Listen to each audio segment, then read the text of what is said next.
ओम शांति। देवता जीवन के 21 रहस्य।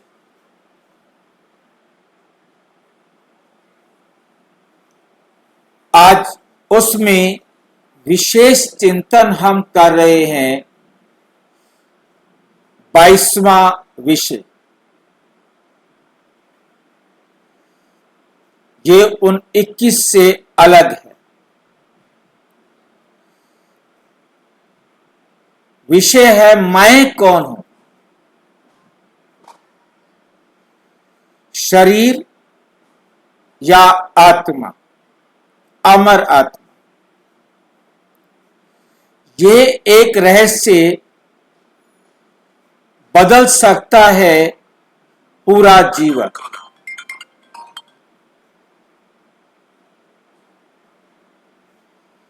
बीके मुरली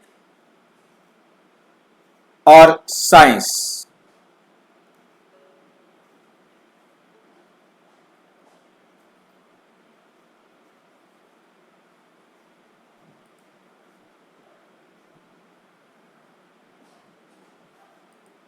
विज्ञान और बाबा का ज्ञान, इन दोनों के आधार से हम इसे देखेंगे।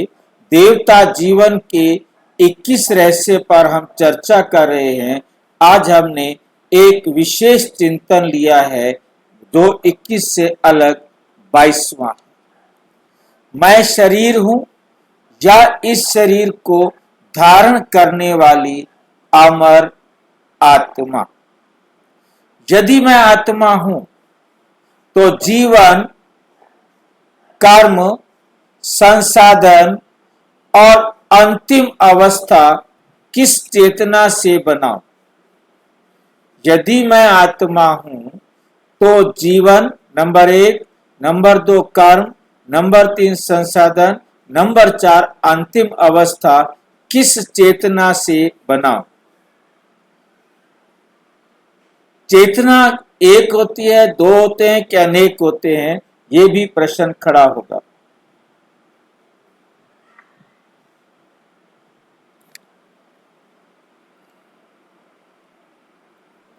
चेतना आत्मा को कहा जाता है, परंतु विज्ञान आत्मा को मानता नहीं। वो शरीर की गतिविधियों के आधार पर चेतना कहता है। वो कहता है चेतना है एक चीज और वो शरीर की है। वो उसे ज्यादा से ज्यादा कह देता है कि इसके बारे में पता नहीं, ये शरीर में कहां से आ जाती है। मैं शरीर हूं या आत्मा, ये एक प्रश्न आपका पूरा जीवन बदल सकता है। बीके मुरली और साइंस।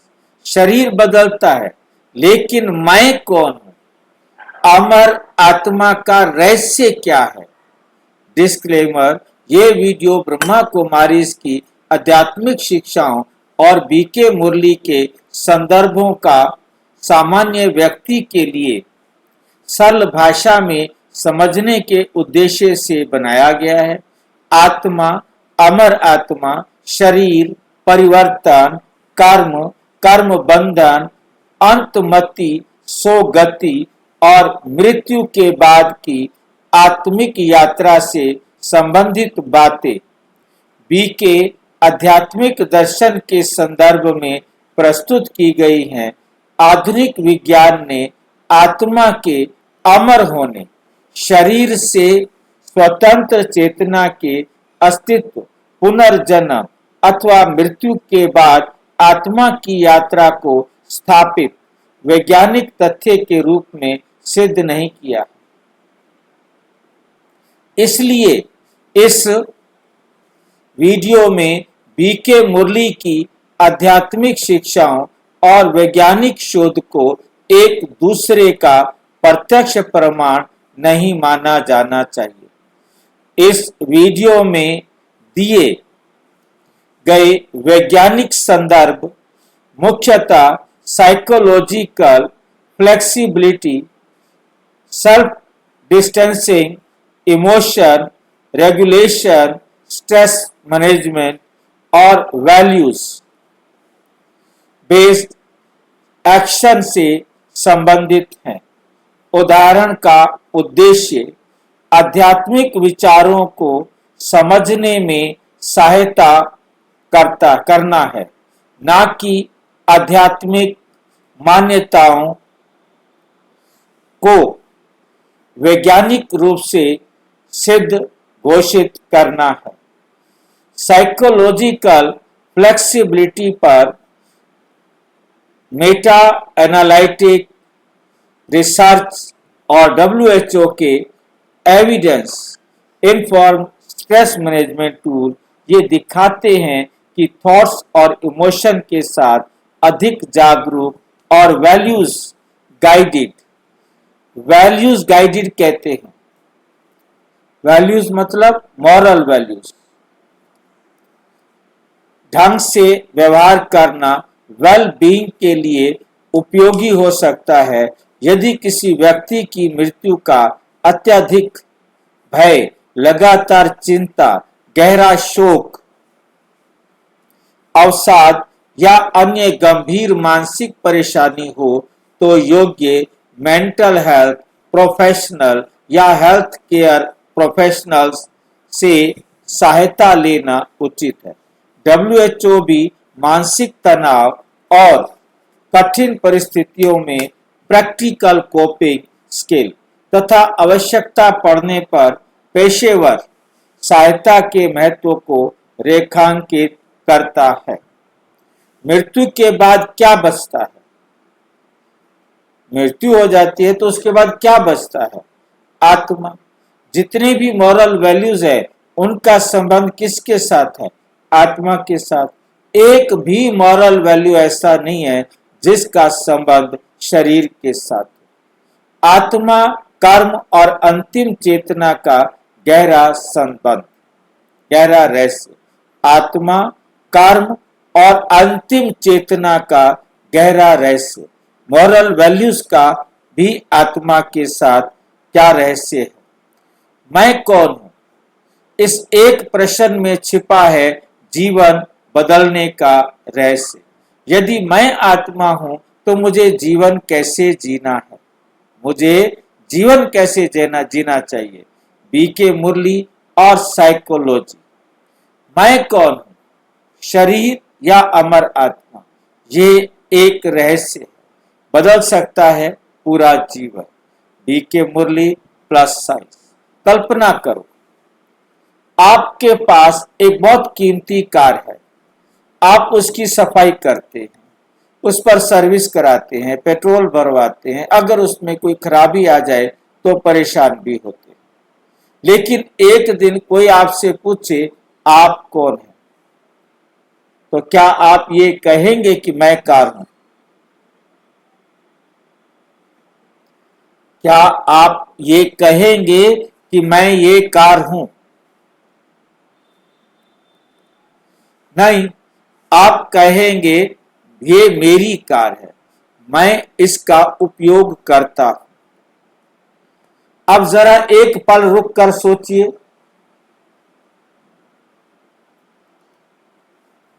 यदि हम कार को मैं नहीं कहते बल्कि उसे चलाने वाले को अलग मानते हैं तो फिर ये शरीर, क्या मैं ये शरीर हूं?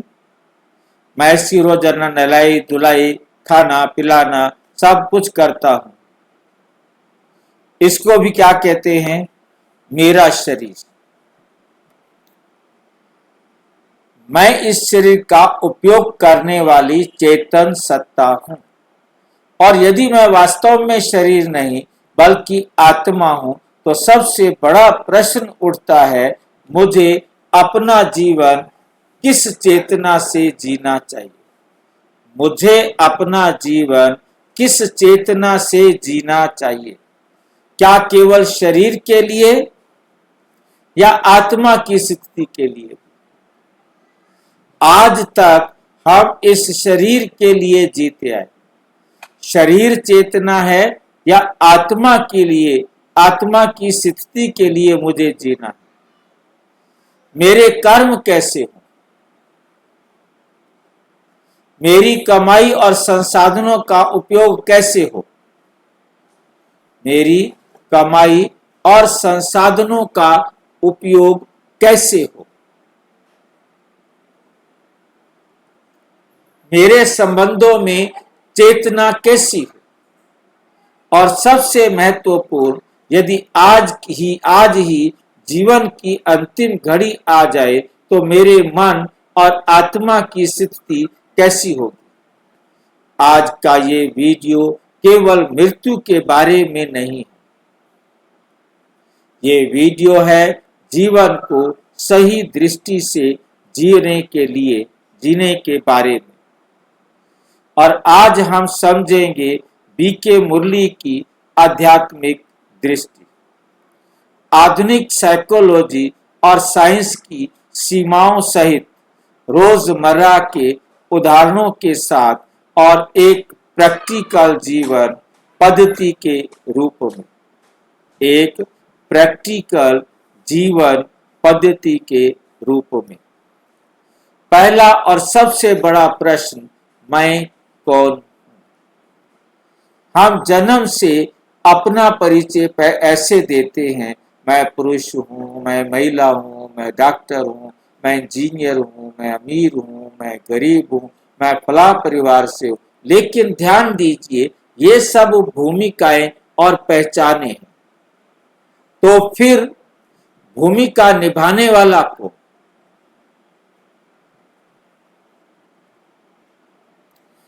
बीके मुरली का पहला पाठ ही इसी प्रश्न से जुड़ता है, मैं कौन? 3 फरवरी 2022 की आधिकारिक अव्यक्त मुरली में ये प्रश्न उठाया गया है कि मैं कौन, आत्मा या देह? और देह को धारण करने वाली निराकार आत्मा की स्मृति को मुख्य आधार बताया गया है। सरल उदाहरण, कपड़े बदलते हैं, पहनने वाला वही रहता है। कार बदलती है, चालक अलग रहता है। बी की आध्यात्मिक दृष्टि कहती है, शरीर बदलने वाला नहीं, शरीर को धारण करने वाली आत्मा है। मेरी वास्तविक पहचान 27 मार्च 1982 की मुरली में इसी बात को वस्त्र और वस्त्र धारण करने वाले के उदाहरण से समझाया गया है कि शरीर को वस्त्र और आत्मा को उसे धारण करने वाली सत्ता के रूप में अनुभव करने की बात कही गई है। लेकिन क्या इसका अर्थ है कि शरीर महत्वपूर्ण नहीं है? ये एक बड़ी गलती हो सकती है। कोई कहे, यदि मैं आत्मा हूं तो शरीर की क्या आवश्यकता है? नहीं, बीके दृष्टि में शरीर को तुच्छ नहीं कहा गया। शरीर कर्म करने का माध्यम है, अनुभव करने का साधन है, संबंध निभाने का आधार है, सेवा करने का उपकरण। इसके बिना हम सेवा नहीं कर सकते। 22 फरवरी 1984 की मुरली में आत्मा और शरीर के संयुक्त रूप में कर्म करने तथा शरीर को मालिक बन कर्म इंद्रियों द्वारा कार्य कराने की बात कही गई है। इसलिए सही समझ क्या है? मैं केवल शरीर हूं, ये अधूरी पहचान। शरीर की कोई आवश्यकता नहीं। मैं केवल शरीर हूं, ये अधूरी पहचान। शरीर की कोई आवश्यकता नहीं, ये भी अधूरी समझ है। मैं आत्मा हूं और ये शरीर मेरा अमूल्य साधन है। जैसे एक चालक अपनी कार की देखभाल करता है, ऐसे मैं आत्मा अपने इस शरीर को देखभाल करती हूँ, करनी चाहिए। स्वास्थ्य, नींद, भोजन, व्यायाम, चिकित्सा, इन सब का ख्याल रखना, इनकी उपेक्षा आध्यात्मिकता नहीं है। यदि हम इनकी उपेक्षा करते, एक होता है अपेक्षा और एक होता है उपेक्षा, दोनों में अंतर। अपेक्षा माना चाहना और उपेक्षा माना इग्नोर करना। इनको इग्नोर किया जाए, डोंट केयर किया जाए, इनकी परवाह ना की जाए, क्योंकि मैं तो शरीर नहीं हूं, तो ये आध्यात्मिकता नहीं है। आध्यात्मिकता इसी में है कि ये शरीर मेरा है, ये शरीर मेरा एक साधन है जिसके द्वारा मैं सबके साथ संबंध निभा सकता हूँ, जिसके द्वारा मैं श्रेष्ठ कर्म करके श्रेष्ठ भाग्य लिख सकता हूँ।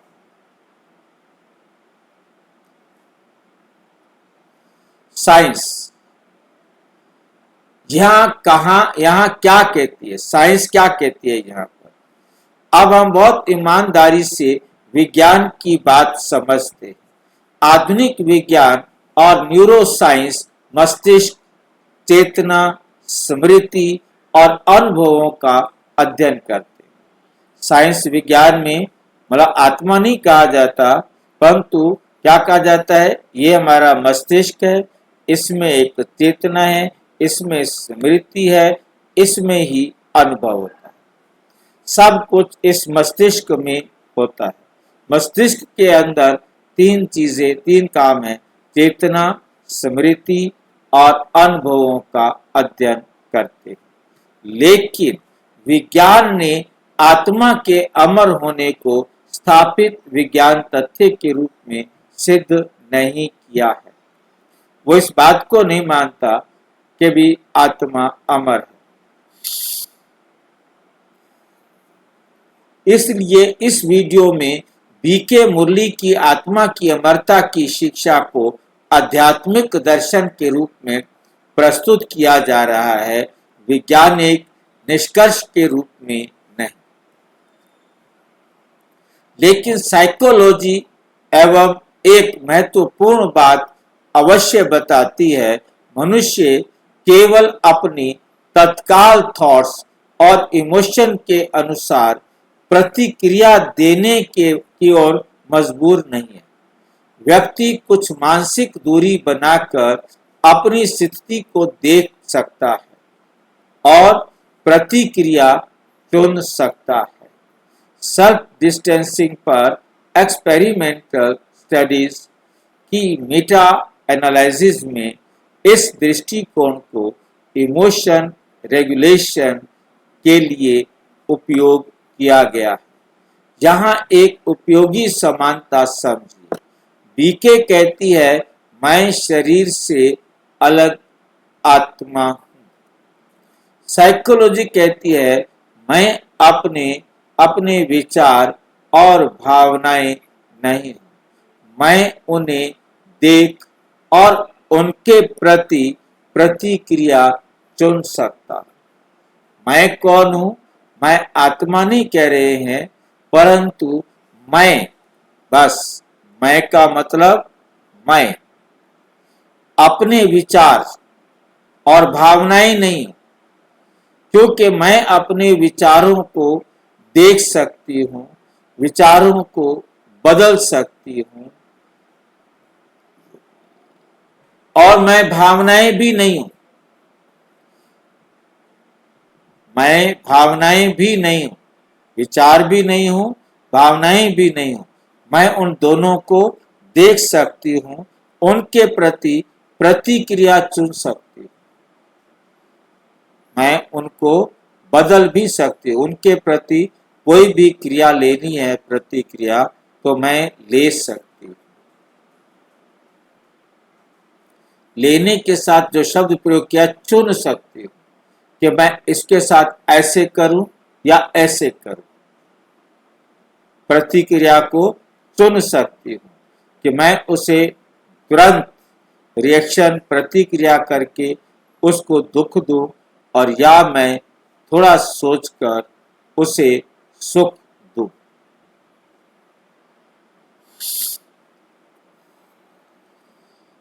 दोनों बातें एक जैसी या एक दूसरे का वैज्ञानिक प्रमाण नहीं है,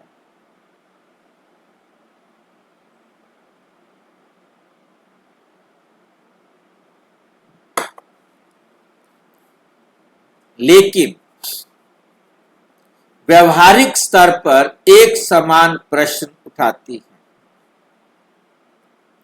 क्या मैं अपनी परिस्थितियों और मानसिक प्रतिक्रियाओं का केवल दास हूं या जागरूक होकर चुनाव कर सकता हूं? चौथा पॉइंट है देह अभिमान से आत्म अभिमान तक। मान लीजिए किसी ने आपसे कहा आपकी बात गलत है। पूरी पहचान केवल इस शरीर, पद और भूमिका से जुड़ी हुई। हमारी पूरी पहचान किससे जुड़ी हुई है? शरीर से। तो तुरंत प्रतिक्रिया हो सकती है, मुझे गलत कैसे कह दिया? तेरी हिम्मत कैसे हुई कि तू मुझे गलत कहे?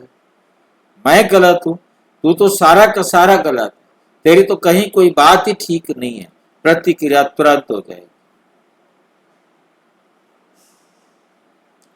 लेकिन यदि मैं भीतर से अपनी पहचान को अधिक स्थिर रूप से देखूं, तो मैं पूछ सकता हूं, क्या वास्तव में मेरी बात में कोई कमी है? यहीं से परिवर्तन शुरू होता है। 30 मार्च 1985 की बीके मुरली में देह अभिमान से जुड़ा मैं पद तनाव पैदा कर सकता। क्या कर सकता है? तनाव पैदा कर सकता है। जबकि मैं श्रेष्ठ आत्मा हूं, मैं श्रेष्ठ आत्मा हूं कि चेतना को अलग रूप में रखा गया है, कि चेतना को अलग रूप में रखा गया है। इसलिए आत्म अभिमान का अर्थ यह नहीं मैं सबसे बड़ा हूं, मैं सबसे बड़ा हूं, बल्कि मैं अपनी भूमिका से बड़ा नहीं, लेकिन केवल अपनी भूमिका तक सीमित भी नहीं, केवल मैं अपनी भूमिका तक सीमित भी नहीं हूं। यदि मैं आत्मा हूं तो मेरा जीवन किस चेतना से चले? यदि मैं आत्मा हूं तो मेरा जीवन किस चेतना से चले? अब आज का सबसे महत्वपूर्ण प्रश्न, यदि मैं अपने आप को आत्मा मानता हूं, यदि मैं अपने आप को आत्मा मानता हूं, तो क्या मैं संसार छोड़ दूं? नहीं। क्या मैं काम करना बंद कर दूं? नहीं। क्या मैं परिवार छोड़ दूं? नहीं। असल परिवर्तन बाहर की गतिविधियों में नहीं, कर्म के पीछे की चेतना में है। उदाहरण, दो व्यक्ति दान करते हैं। पहला व्यक्ति सोचता है सबको पता चलना चाहिए मैंने कितना दिया। दूसरा सोचता है जो उचित है वह करना है। कर्म बाहर से एक जैसा दिखाई दे सकता है, लेकिन चेतना अलग है।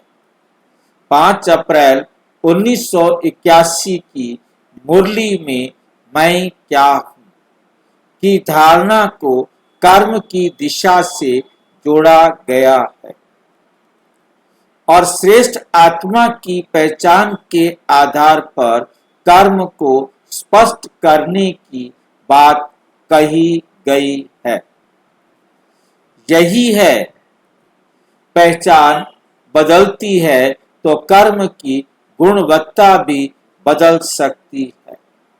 जीवन का सबसे सरल फॉर्मूला, आज से हर महत्वपूर्ण कर्म से पहले अपने आप से पूछिए, मैं कौन हूं?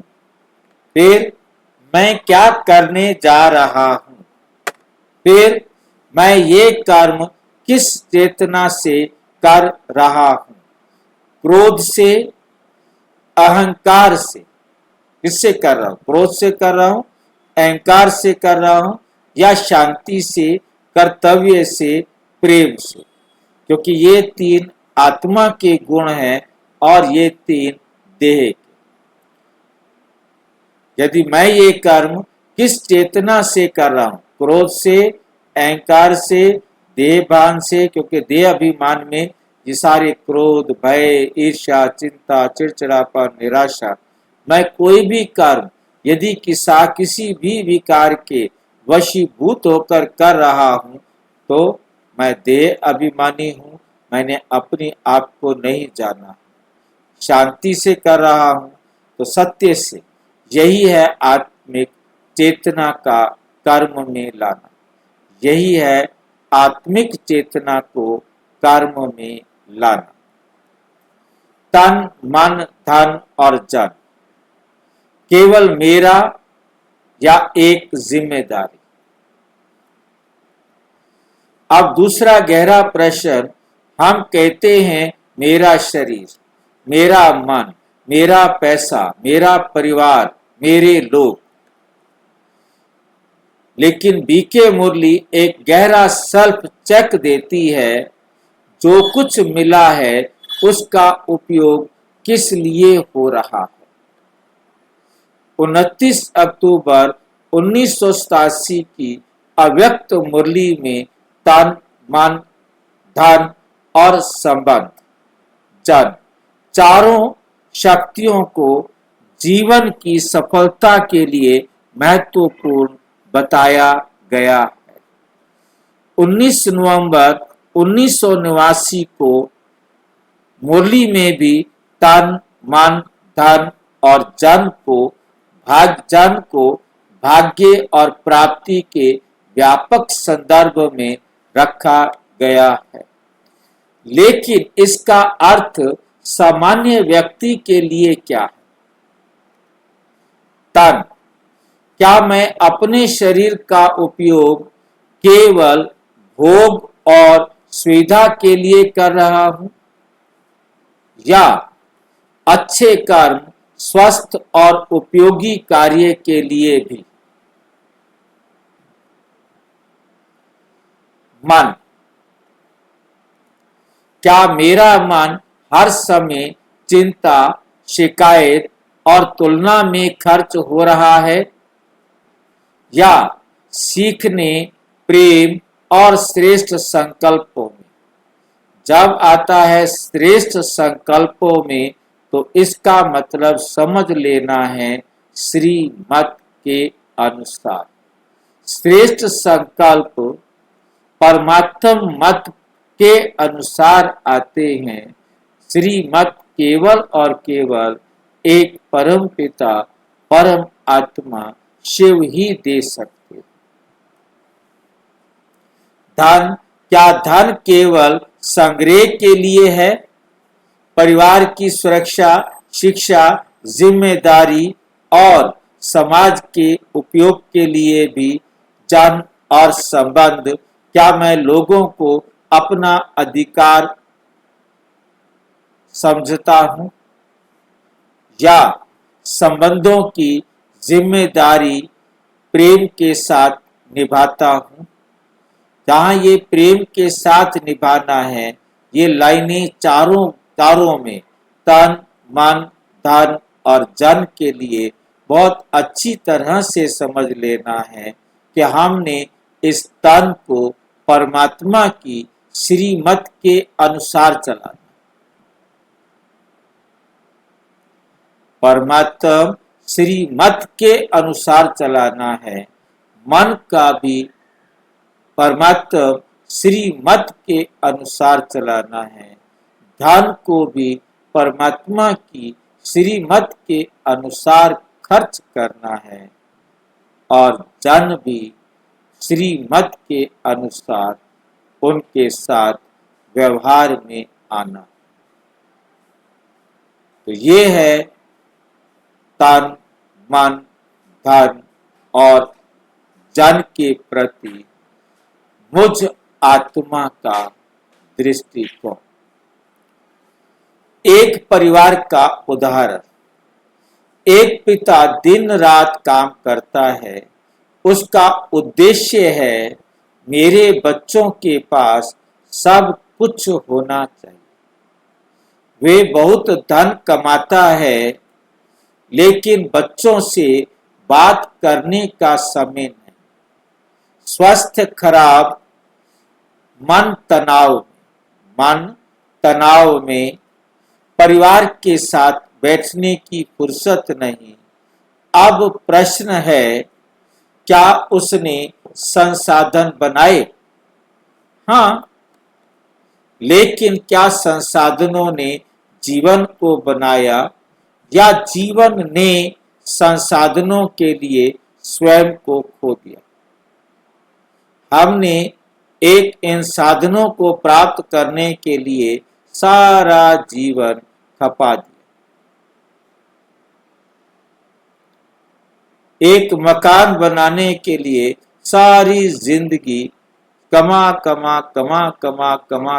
के उस मकान को बना दिया।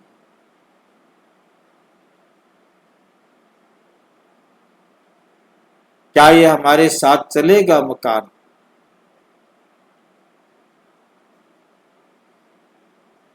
भाई जी साथ तो नहीं जाता, मकान बनाना तो पड़ता है।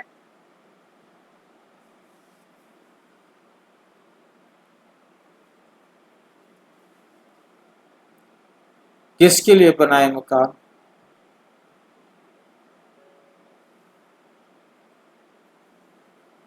परिवार भी रहता है, खुद रहती है, जरूरत तो पड़ती है।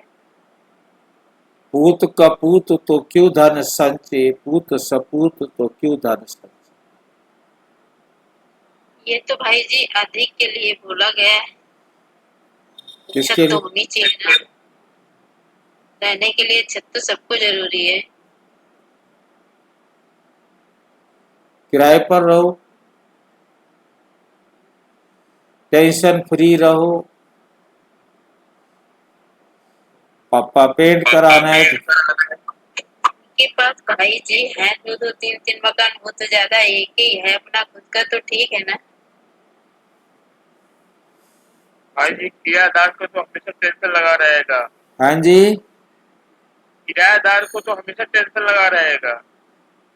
दूसरा मकान ले लेंगे, हाँ, दूसरा मकान ले लेंगे, टेंशन क्या लगा रहे? एक भाई जी, मकान, वो किराएदार 11 मकान महीने खराब में हुआ, खाली करवा देते हैं।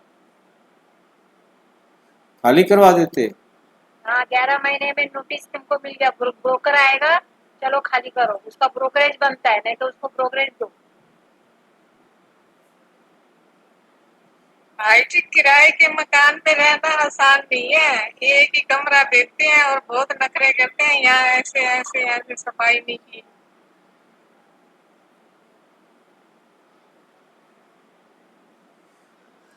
संसाधनों के लिए स्वयं को खो दिया। यही आत्मिक चेतना हमें बैलेंस सिखाती है। धन कमाना गलत नहीं, सफलता गलत नहीं, संपत्ति गलत नहीं, लेकिन संसाधन मेरे हाथ में हो, मेरे मन पर कब्जा ना करे। मेरा और मेरे पास में अंतर, मेरा और मेरे पास में अंतर, ये बहुत गहरा अंतर है। ये मेरा है और इसमें कई बार पकड़ आ जाती है। पकड़ का शब्द का मतलब समझना है मोह, अटैचमेंट। अटैचमेंट आ सकती है, आसक्ति आ सकती है, लेकिन ये मेरे पास है और इसका मैं जिम्मेदार उपयोग करता हूं। इसमें जिम्मेदारी आती है। बीके मुरली में मेरा और देह अभिमान से जुड़े बंधनों पर बार बार सेल्फ चेक कराया गया है। 18 दिसंबर 1991 की मुरली में तन मन धन को खजाने मानकर उसके उपयोग और मेरा भाव पर विचार किया गया है। तो आज अपने आप से पूछिए, मेरे पास जो कुछ है क्या वो मुझे स्वतंत्र बना रहा है या बांध रहा है? साइंस और वैल्यू बेस्ड लाइफ। आधुनिक साइकोलॉजी में वैल्यू बेस्ड एक्शन एक महत्वपूर्ण विचार है। WHO के स्ट्रेस मैनेजमेंट गाइड में ग्राउंडिंग कठिन थॉट्स से अनहुकिंग इमोशन के लिए जगह बनाना और अपने वैल्यूज के अनुसार एक्शन करने जैसे प्रैक्टिकल स्किल दिए गए। इन्हें एविडेंस और फील्ड टेस्टिंग से इन्फॉर्म्ड बताया गया है। 2024 की मेटा एनालिसिस में साइकोलॉजिकल इनफ्लेक्सिबिलिटी अर्थात अनप्लीजेंट थॉट्स और फीलिंग के वश में रिजिड तरीके से व्यवहार करना खराब वेल बीइंग से जुड़ा पाया गया। हालांकि अध्ययन की सीमाओं के कारण इससे सीधा कारण परिणाम सिद्ध नहीं होता। सरल भाषा में मन कहे कुछ, लेकिन मैं अपने मूल्य के अनुसार कर्म चुन सकता हूँ। यही बात हमारे विषय से जुड़ती है। यदि कोई मुझे अपमानित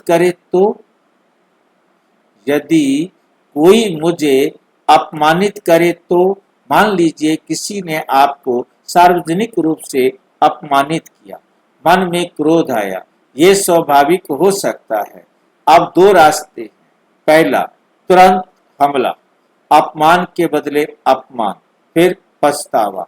दूसरा, रुकना, स्थिति को देखना, अपने मूल्य को याद करना, फिर आवश्यक हो तो दृढ़ता से जवाब देना, लेकिन अपनी चेतना खोकर नहीं।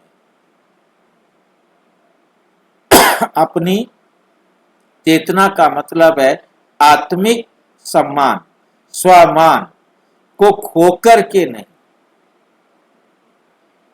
WHO के अनुसार ग्राउंडिंग और डिफिकल्ट थॉट्स फीलिंग को नोटिस करके उनसे कुछ दूरी बनाना व्यक्ति को अधिक जागरूक और प्रतिक्रिया चुनने में मदद करने वाले प्रैक्टिकल स्किल हो सकते हैं।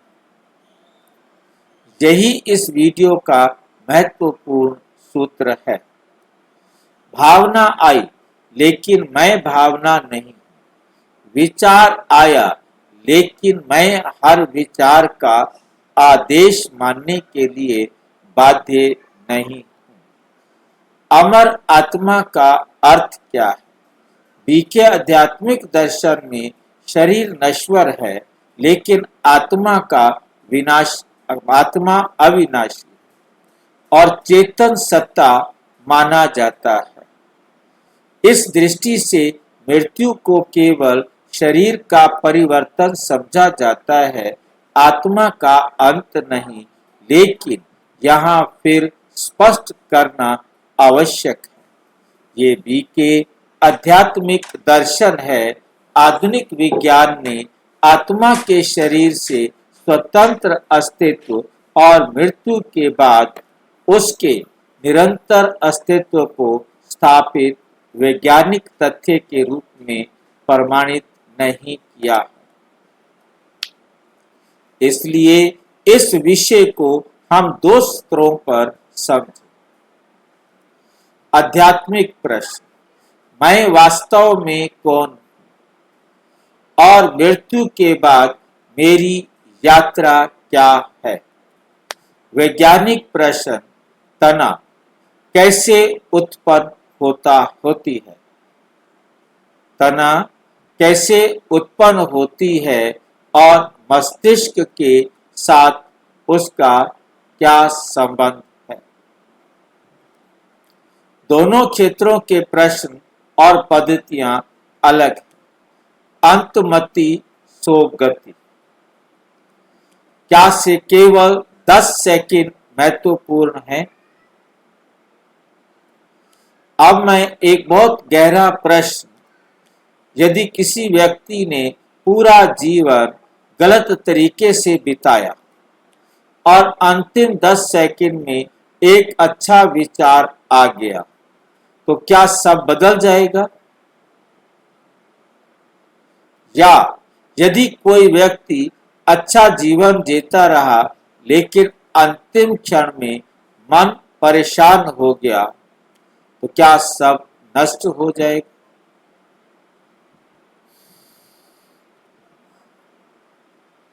इसे इतना सरल बनाना उचित नहीं होगा।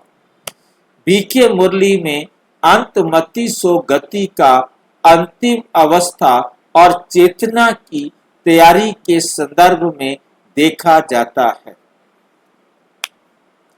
16 दिसंबर 1993 की मुरली में ये प्रश्न उठाया गया है, यदि अंतिम घड़ी ऐसी स्थिति में आए जब आत्मा उलझन या अशांत अवस्था में हो, तो अंतमति सो गति की तैयारी कैसी होनी चाहिए? तैयारी कैसे होनी चाहिए? 21 दिसंबर 1989 की मुरली में जैसी मत वैसी गत को श्रेष्ठ मत और श्रेष्ठ कर्म के फल से जोड़ा गया, अर्थात केवल मृत्यु के एक क्षण की नहीं, वर्तमान जीवन की दिशा और चेतना की भी बात सामने आती है। उस सेकंड में उसने जितने भी अच्छे बुरे जो भी लेन देन किया, उन सब का उस समय, लास्ट समय उसके ऊपर क्या अवस्था है? लास्ट समय उसकी अवस्था क्या है? जब तक वो यहाँ है, चाहे वो हंस रहा है, खेल रहा है, बातें कर रहा है और अचानक चला गया, या बाहर ही अचानक चला गया।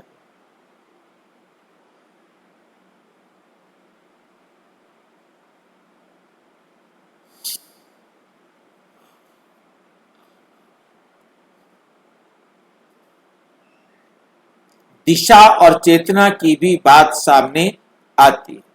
इसलिए सामान्य व्यक्ति के लिए सरल संदेश है, अंतिम अवस्था की तैयारी अंतिम दिन नहीं होती, आखिरी दिन नहीं होती, आखिरी सेकंड पर नहीं होती है। वो रोज की चेतना से बनती है।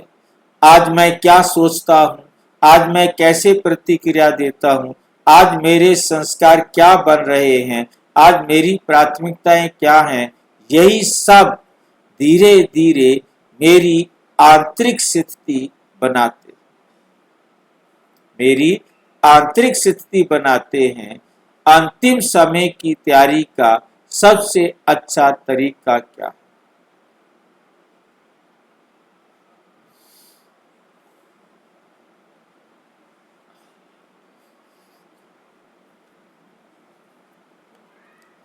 मृत्यु के बारे में डरते रहना नहीं, हर समय सोचना पता नहीं कब क्या हो जाए नहीं।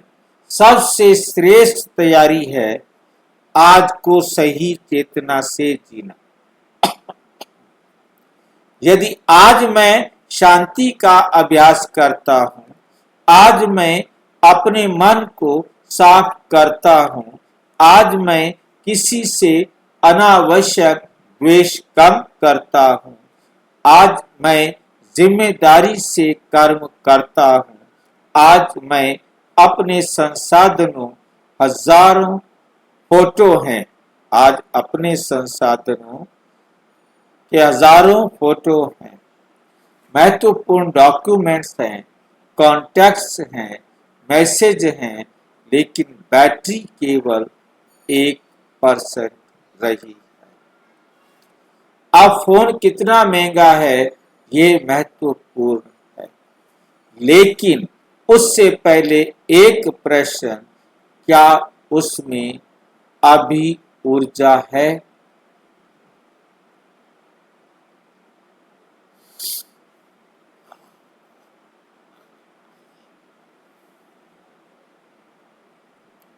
प्रश्न है, क्या उसमें अभी ऊर्जा है? वैसे ही शरीर सुंदर हो, धन बहुत हो,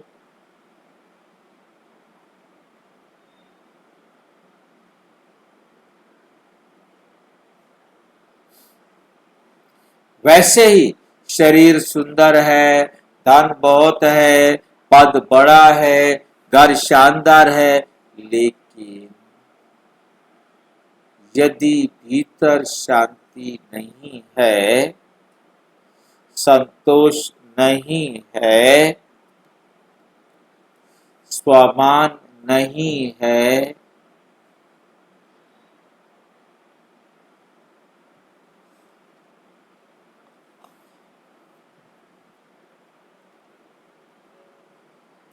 स्वामान नहीं, प्रेम नहीं, तो जीवन की बैटरी कमजोर हो सकती है। इसलिए आत्मिक चेतना हमें शरीर को छोड़ना नहीं, शरीर और जीवन के भीतर आत्मा की बैटरी का भी चार्ज रखनी चार्ज रखनी सिखाती है। 15 नंबर है, मैं कौन हूं बदलता है, मैं कौन हूं बदलता है, तो संबंध भी बदलता।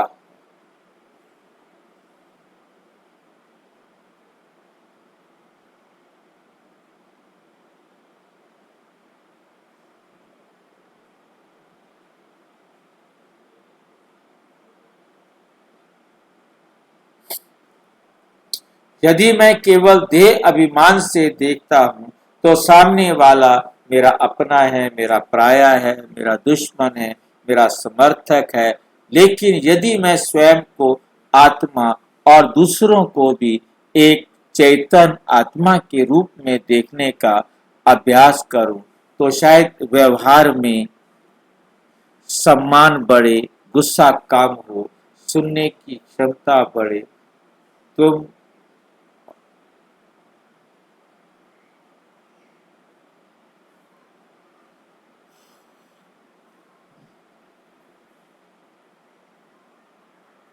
सम्मान बढ़े, गुस्सा कम हो, सुनने की क्षमता बढ़े, तुलना कम हो। ये कोई जादू नहीं, ये कोई जादू नहीं है, लेकिन पर्सपेक्टिव बदलने से रिस्पॉन्स बदल सकता है।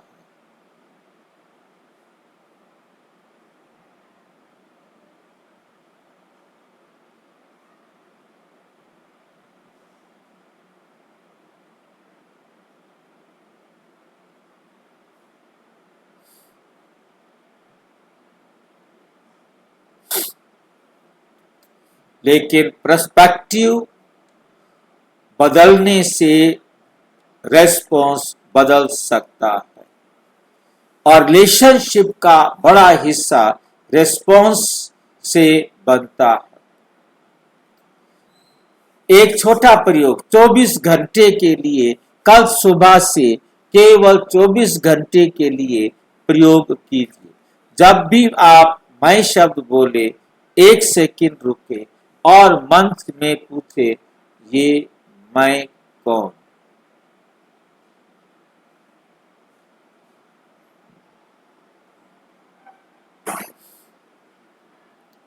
ये मैं कौन?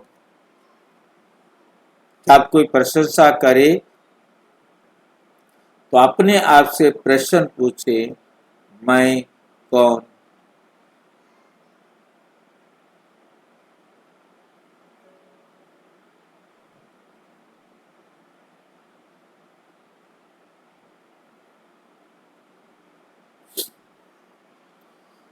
जब कोई प्रशंसा करे मैं भूमि का नहीं हूं, जब कोई आलोचना करे मेरी पूरी कीमत इस एक राय से तय नहीं होती।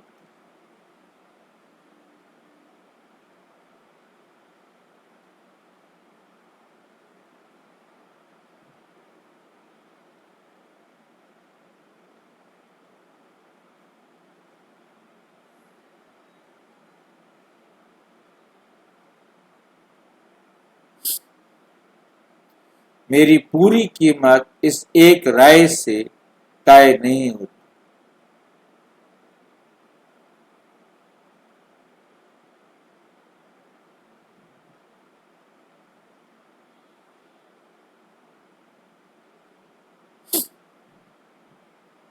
मेरी पूरी कीमत इस एक राय से तय नहीं होती।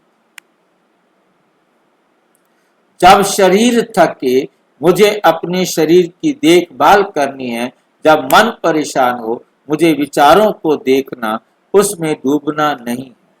जब धन मिले उसका जिम्मेदार उपयोग कैसे करता है, इसका जिम्मेवार उपयोगी।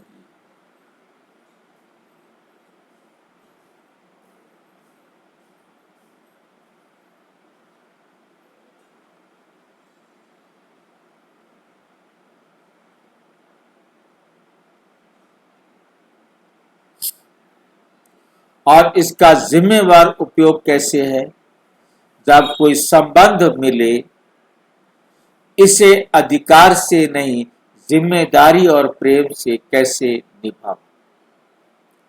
और रात को सोने से पहले पूछे आज मैंने शरीर को कितनी देखभाल की और आध्यात्मिक स्थिति और समृद्धि के अंदर बहुत अंतर।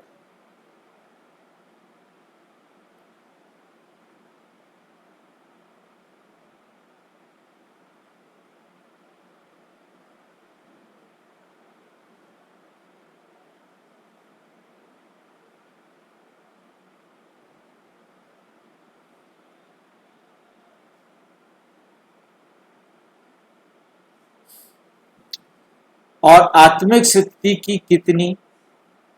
17वां है जीवन का 4C आत्मिक फार्मूला। 4C यूज करना। नंबर 1 कॉन्शियसनेस, चेतना। सुबह स्वयं को याद दिलाए मैं शांत स्वरूप आत्मा।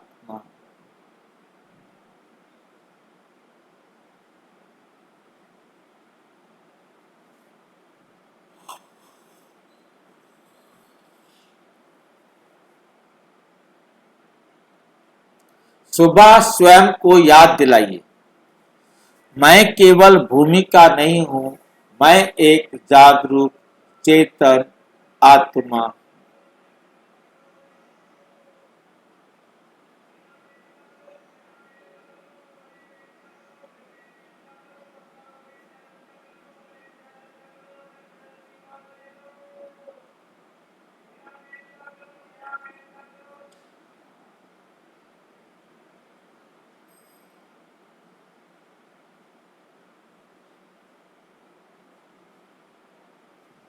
चेतन सत्ता, ये याद रहे। बी के भाषा में मैं आत्मा। चॉइस उप चुनाव भावना है। चॉइस चुनाव भावना आए लेकिन परंतु कर्म ना करे। पूछे मेरा श्रेष्ठ चुनाव क्या है? कंडक्ट कर्म जिम्मेदारी से करे, ईमानदारी से, मूल्यों के अनुसार पूरे पुरुषार्थ से केयर कर। समाधान संसाधन कहता है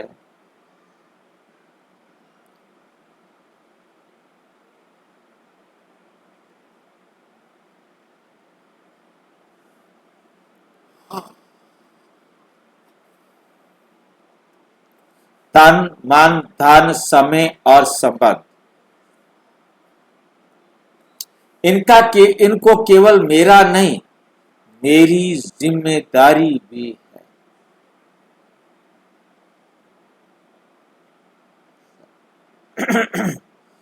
मेरी जिम्मेदारी समझे। 18 बीके को मुरली का व्यवहारिक संदेश। 25 अक्टूबर 1987 की मुरली में न्यारा रहने को देह अभिमान से न्यारा रहने के रूप में समझाया गया है, अर्थात संसार और कर्म क्षेत्र में रहते हुए आंतरिक चेतना को देह अभिमान, आंतरिक चेतना को देह अभिमान से मुक्त करने का अभ्यास। 3 अक्टूबर 1969 को मुरली में तन, मन, धन और संबंध संपर्क में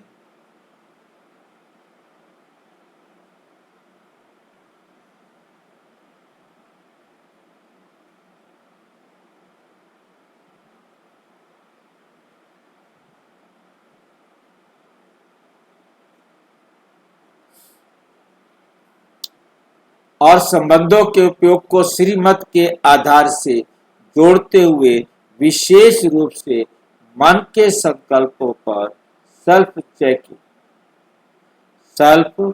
चेकिंग सामान्य व्यक्ति इसे ऐसे समझ सकता है, इसे ऐसे समझ सकता है, जो मेरे पास जो भी शक्ति है, क्या उसका उदाहरण, उसका जो प्रश्न है, टॉपिक है, मेरे पास जो कुछ भी है, अब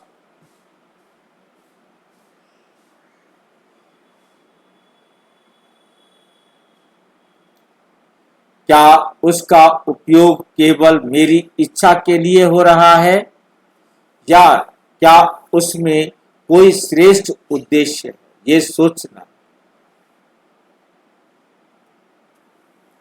क्या आत्मिक चेतना संसार से भागना है?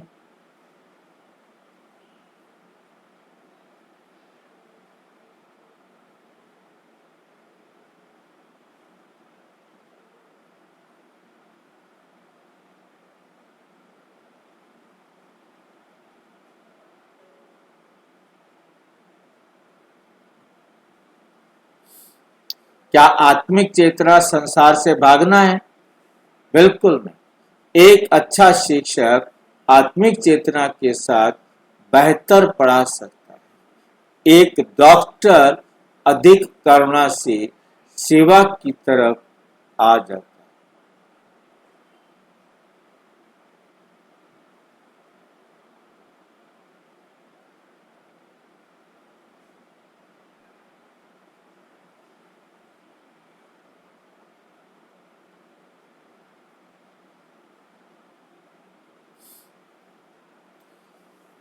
अधिक करुणा से सेवा कर सकता हूं। एक व्यापारी अधिक ईमानदार और जिम्मेदारी से काम कर सकता है।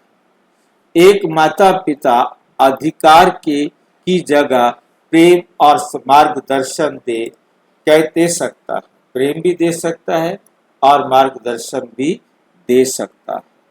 एक विद्यार्थी तुलना की जगह आत्म सुधार कर सकता है। इसलिए आत्मिक चेतना जीवन से भागना नहीं, जीवन से भागना नहीं, जीवन में अधिक जागरूक होकर उतरना है। 3 मिनट का आत्मिक चेतना अभ्यास। अब आप एक छोटा सा अभ्यास कीजिए। आराम से बैठिए, शरीर को ढीला छोड़िए, धीरे धीरे सांस को सामान्य होने दीजिए। अब मन में कहिए, ये मेरा शरीर है, मैं इसे देख सकती हूँ।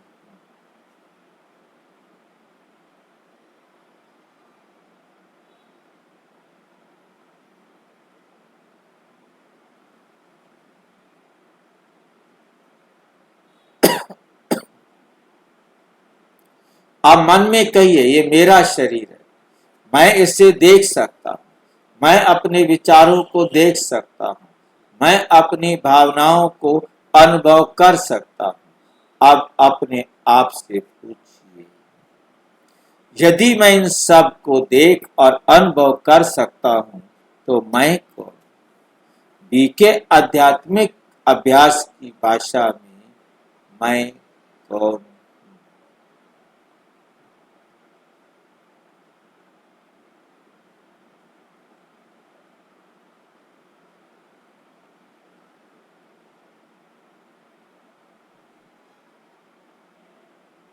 बी के आध्यात्मिक अभ्यास की भाषा में कहिए, मैं शांत जागरूक आत्मा हूँ।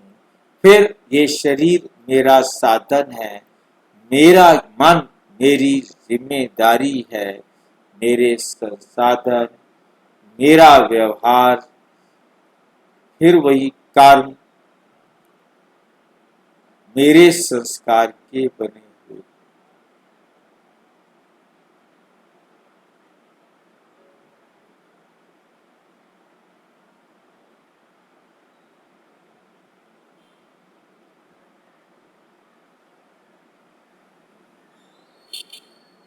मेरे कर्म मेरे संस्कार बनाते, मेरे संसाधन मेरा अवसर है, और अंत में मैं आज अपनी अंतिम घड़ी की चिंता नहीं करूंगा। मैं आज की चेतना को श्रेष्ठ बनाऊंगा। कुछ क्षण शांति में रहिए। सबसे बड़ा रहस्य तो आखिर मैं शरीर हूं। काम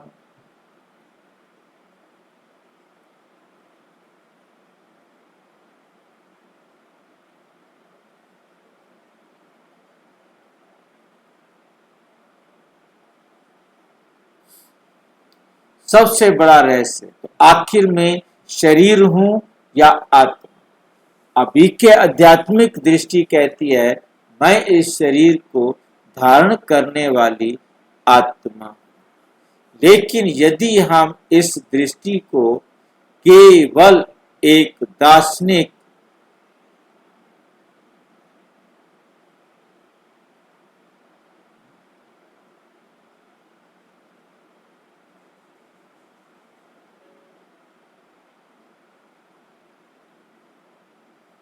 लेकिन यदि हम इस दृष्टि को केवल एक दार्शनिक वाक्य बनाकर छोड़ दें तो जीवन नहीं बदलेगा।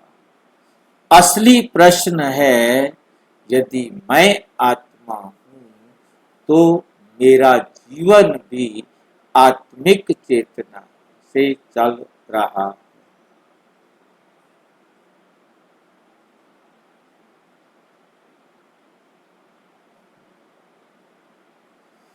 आध्यात्मिक चेतना से चल रहा है। क्या मेरा जीवन आध्यात्मिक चेतना से चल रहा है?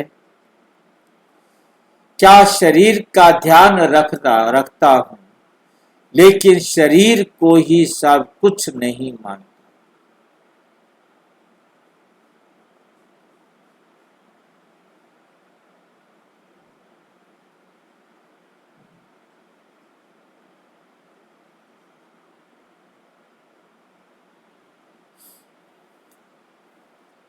क्या मैं कर्म करता हूं, लेकिन हर परिणाम को बंदी नहीं बनाता? क्या मैं धन कमाता हूं, लेकिन धन का दास धन को बंदी नहीं करता?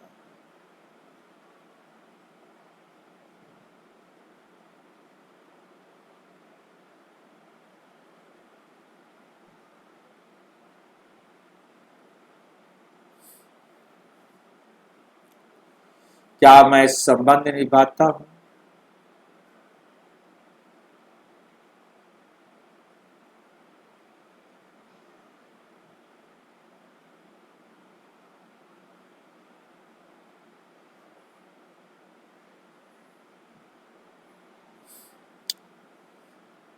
संबंध निभाता हूं, लेकिन लोगों को अपनी संपत्ति नहीं समझता।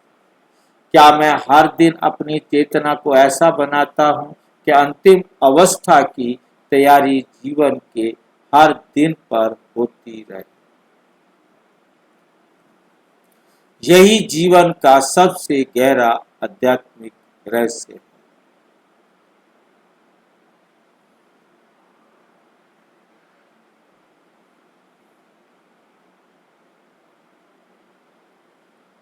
यही जीवन का सबसे गहरा आध्यात्मिक प्रश्न।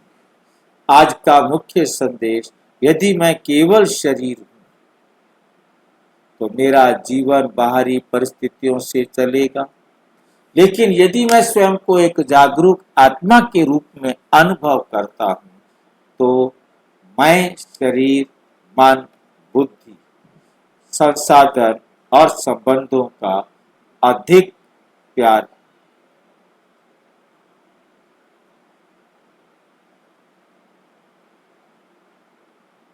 संसाधन और संबंधों का अधिक जिम्मेदारी से उपयोग करना सीख सकता। आज के कमेंट चैलेंज, कमेंट में लिखिए, मैं कौन हूं? मैं अपने जीवन की श्रेष्ठ से श्रेष्ठ आत्मा।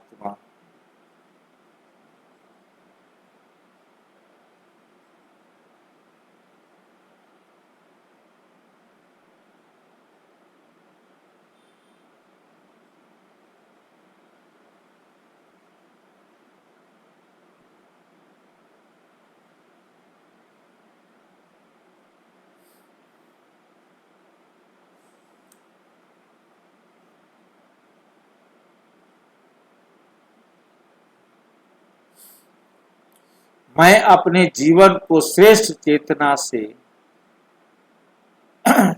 चलाना सीख रहा हूं और आज केवल एक बार नहीं, जब भी मैं शब्द बोलो, एक सेकंड रुक कर पूछे, ये मैं कौन?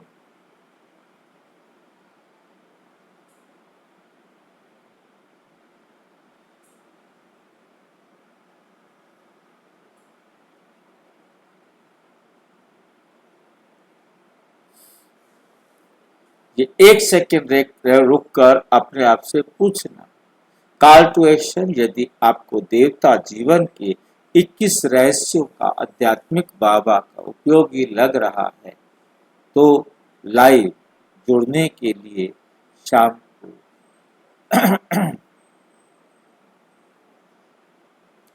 तो वीडियो को लाइक करो, शेयर करो, सब्सक्राइब करो, क्योंकि अगला प्रश्न भी बहुत गहरा, अगला प्रश्न भी बहुत गहरा। अच्छा, ओम शांति। शेयर और सब्सक्राइब करोगे। मृत्यु के बाद क्या समाप्त होता है? शरीर, पहचान, संबंध या सब कुछ एक व्यक्ति में पूरे वीडियो का सार है। यदि मैं स्वयं को किसी केवल शरीर नहीं बल्कि इस शरीर के माध्यम से कार्य करने वाली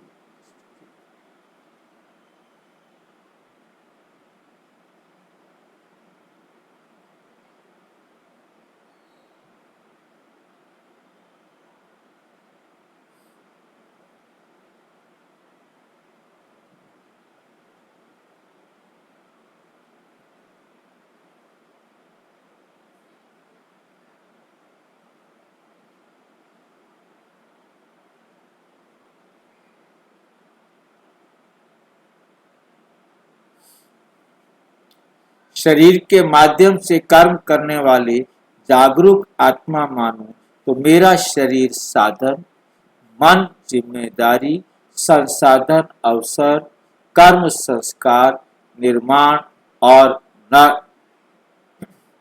आज की चेतना मेरी श्रेष्ठ अंतिम अवस्था की तैयारी बन सकती है। अच्छा, ओम शांति।